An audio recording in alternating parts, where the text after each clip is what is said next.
منزل القرآن يا خالق الإنسان يا ربي. تو ابو بکر صدیق رضی اللہ عنہ صدیق اس لیے ہے کہ انہوں نے سب سے پہلے نبی اکرم صلی اللہ علیہ وسلم کی تصدیق کی اور آپ کو سچا جانا، جبکہ پوری دنیا آپ کی دشمن تھی اور آپ کی مخالفت کر رہی تھی اور آپ کو تکلیف پہنچا رہی تھی. من حمزه ونفخه ونفثه. بسم اللہ الرحمن الرحیم. اهدنا الصراط المستقیم صراط الذین انعمت علیہم. الحمدللہ سورہ فاتحہ کی تفسیر چل رہی ہے. بندہ اللہ سے ہدایت کی دعا مانگتا ہے اور پھر اللہ سے دعا کرتا ہے کہ اللہ ان کے راستے پر چلا جن پر تو نے انعام کیا ہے. اور انعام یافتہ 4 قسم کے لوگ ہیں، 4 طبقے ہیں. ایک انبیاء علیہ السلام کا، اور دوسرے صدیقین، اور تیسرے شہداء، اور چوتھے صالحین. تو صدیقین کے تعلق سے گفتگو ہو رہی تھی. پچھلے درس میں ہم نے یہ جاننے کی کوشش کی کہ سچے انسان کس کو کہتے ہیں اور سچ کہنے کا فائدہ کیا ہے. ھذا یوم ینفع الصادقین صدقہم. اللہ تعالیٰ قیامت کے دن فرمائے گا کہ یہ وہ دن ہے جس میں سچے لوگوں کو ان کا سچ فائدہ دے گا. اور اس امت میں سچوں کے سردار ایک شخصیت ہے جن کو صدیق کہا گیا ہے، اور وہ ہے ابو بکر صدیق رضی اللہ عنہ. جتنے اس امت کے سچے لوگ ہیں ابو بکر صدیق رضی اللہ عنہ ان سب کے قائد اور ان سب کے سردار ہیں. اور ابو بکر صدیق رضی اللہ عنہ صدیق یہ نص سے ثابت ہے کہ ابو بکر صدیق تھے، سچے تھے. یہ دلیلوں سے یہ چیز ثابت ہے. جیسے وہ مشہور حدیث ہے مسلم شریف کی جس کے راوی انس رضی اللہ عنہ ہے. فرماتے ہیں کہ ایک مرتبہ اللہ کے نبی صلی اللہ علیہ وسلم ابو بکر صدیق رضی اللہ عنہ، عمر بن خطاب رضی اللہ عنہ اور عثمان بن عفان رضی اللہ عنہ احد پہاڑ پر چڑھے تو پہاڑ ہلنے لگا. تو آپ صلی اللہ علیہ وسلم نے اپنی ایڑی اس پہاڑ پہ ماری اور کہا اثبت یا احد، اے احد تھم جا، ہلنے کی کوشش نہ کر، تجھ پر ایک نبی، ایک صدیق اور 2 شہید ٹھہرے ہوئے ہیں. یہ سن کر پہاڑ رک گیا. علماء کہتے ہیں کہ پہاڑ کیوں ہلا؟ بعض علماء نے کہا کہ اس لیے پہاڑ خوشی میں جھوم اٹھا کہ اس پر ایسے عظیم ترین شخصیات کھڑے ہیں کہ ایک نبی ہیں اور ایک صدیق اور 2 شہید. تو مسلم شریف کی روایت ہے. اس سے معلوم ہوا کہ اللہ کے نبی صلی اللہ علیہ وسلم نے خود ابو بکر کو صدیق کہا. یہاں صدیق سے مراد ابو بکر صدیق تھے اور 2 شہیدوں سے مراد عمر بن خطاب رضی اللہ عنہ اور ایک عثمان بن عفان رضی اللہ عنہ ہے. اس حدیث سے ابو بکر صدیق رضی اللہ عنہ کا صدیق ہونا ثابت ہوا. اور ایک روایت سے بھی آپ رضی اللہ عنہ کا صدیق ہونے کا ثبوت ملتا ہے جو عائشہ رضی اللہ عنہا کی روایت ہے.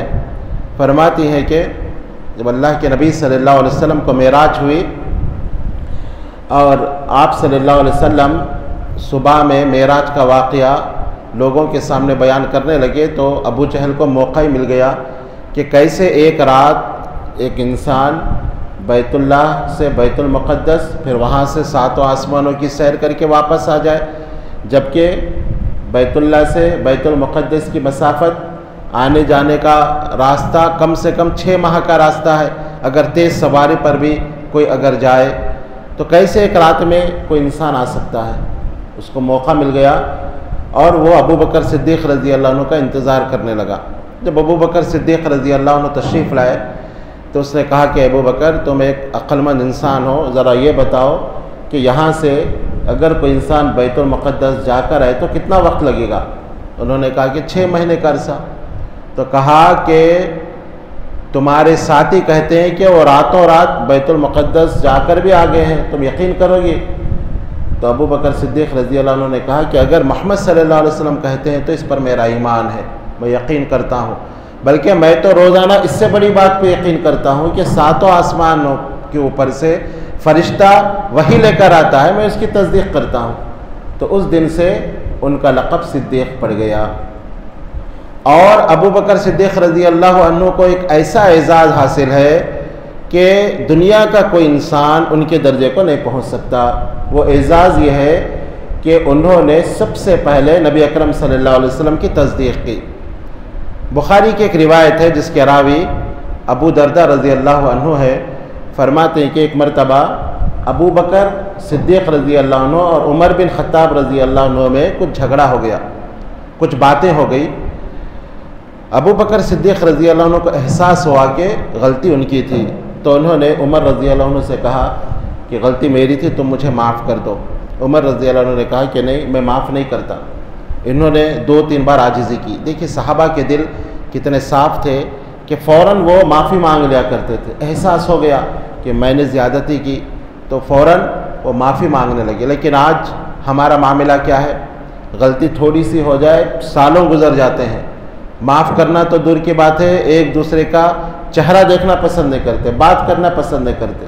یہ ہمارے اخلاق، اور وہ صحابہ کے اخلاق دیکھیں کہ فوراً احساس ہو گیا، کچھ بات ہو گئی، کہا کہ زیادتی میں نے کی، معاف کر دو۔ عمر رضی اللہ عنہ نے کہا کہ نہیں، معاف نہیں کرتا۔ اب ابو بکر صدیق رضی اللہ عنہ بے چین ہو گئے کہ کیسے معاف نہیں کرے تو میرا کیا ہوگا۔ فوراً گھبراہٹ کے عالم میں اللہ کے نبی صلی اللہ علیہ وسلم کے پاس آئے اور کہا کہ اللہ کے نبی، میری اور عمر رضی اللہ عنہ کے درمیان کچھ باتیں ہو گئی، غلطی میری تھی، میں معافی مانگ رہا ہوں۔ عمر رضی اللہ عنہ معاف نہیں کرتے۔ اتنے میں عمر رضی اللہ عنہ کو بھی احساس ہوا اور وہ ابو بکر صدیق رضی اللہ عنہ کے گھر گئے۔ وہاں ان کو نہ پا کر وہ اللہ کے نبی صلی اللہ علیہ وسلم کی خدمت میں تشریف لائے۔ تب اللہ کے نبی صلی اللہ علیہ وسلم کا چہرہ غصے سے سرخ ہو گیا، اور آپ صلی اللہ علیہ وسلم نے کہا کہ لوگوں، اللہ تعالیٰ نے مجھے تمہارے درمیان نبی بنا کر بھیجا، اور تم سب نے کہا کہ تم جھوٹے ہو، صرف ابو بکر نے کہا کہ اللہ کے نبی آپ سچے ہیں۔ پوری دنیا مجھے جھٹلا رہی تھی، یہ ابو بکر تھے جو میری تصدیق کر رہے تھے، جو میری تائید کر رہے تھے، اور ان کے مال نے جتنا اسلام کو فائدہ پہنچایا کسی اور کے مال نے اتنا فائدہ نہیں پہنچایا۔ انہوں نے صرف میری تصدیق نہیں کی بلکہ اپنے مال کے ساتھ، اپنی جان کے ساتھ انہوں نے میری مدد کی، میرا تعاون کیا۔ تو کیا تم میری خاطر میرے ساتھی کو نہیں چھوڑو گے؟ یہ میرے دوست ہیں، کیا تم ان کو تکلیف دو گے؟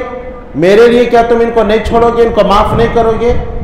اس کے بعد راوی کہتے ہیں کہ ابو بکر صدیق رضی اللہ عنہ کو اس کے بعد کوئی تکلیف نہیں دی گئی، اور صحابہ کرام ان کا احترام کرتے تھے۔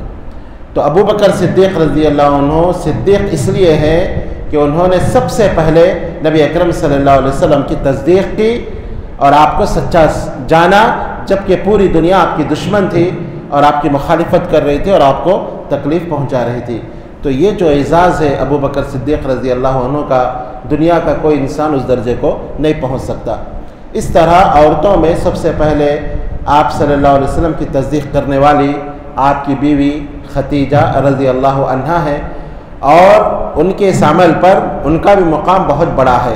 خدیجہ رضی اللہ عنہ کا مقام بہت اونچا ہے، جیسے غالباً بخاری کی روایت ہے، ایک مرتبہ جبرائیل علیہ السلام اللہ کے نبی صلی اللہ علیہ وسلم کے پاس آئے اور کہا کہ اللہ کے نبی صلی اللہ علیہ وسلم، ابھی ایک عورت آپ کے پاس کھانا لے کر آئے گی، آپ اس کو اللہ کا سلام پہنچائیے اور میرا بھی سلام کہیے۔ اللہ اکبر، کتنا بڑا اعزاز ہے کہ آپ ان کو اللہ کا سلام پہنچائیے اور میرا بھی سلام کہیے، اور ان کو جنت میں ایک ایسے محل کی خوشخبری اور بشارت پہنچائیے جو ایک ہی موتی سے بنا ہوگا۔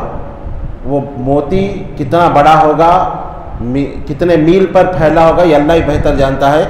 ایک ہی موتی سے ان کا محل تراشا ہوا ہوگا، اور محل کے اندر جو بھی ضروریات کی چیزیں ہیں وہ سب بنی ہوگی ایک ہی موتی سے، اور اس محل کے اندر کوئی شور اور شرابہ نہیں ہوگا۔ تو اتنی تھوڑی دیر میں حضرت خدیجہ رضی اللہ عنہا تشریف لائی، تو آپ صلی اللہ علیہ وسلم نے ان کو یہ بشارت دی کہ تم کو اللہ سلام کہتا ہے، فرشتے حضرت جبرائیل علیہ السلام سلام کہتے ہیں، اور جنت میں ایک ایسے محل کی خوشخبری دی جاتی ہے جو ایک ہی موتی سے بنا ہوگا، اور اس کے اندر شور شرابہ نہیں ہوگا۔ بس علماء نے اس کی تفسیر کی ہے کہ شور شرابہ نہیں ہوگا، یہ کیوں کہا گیا؟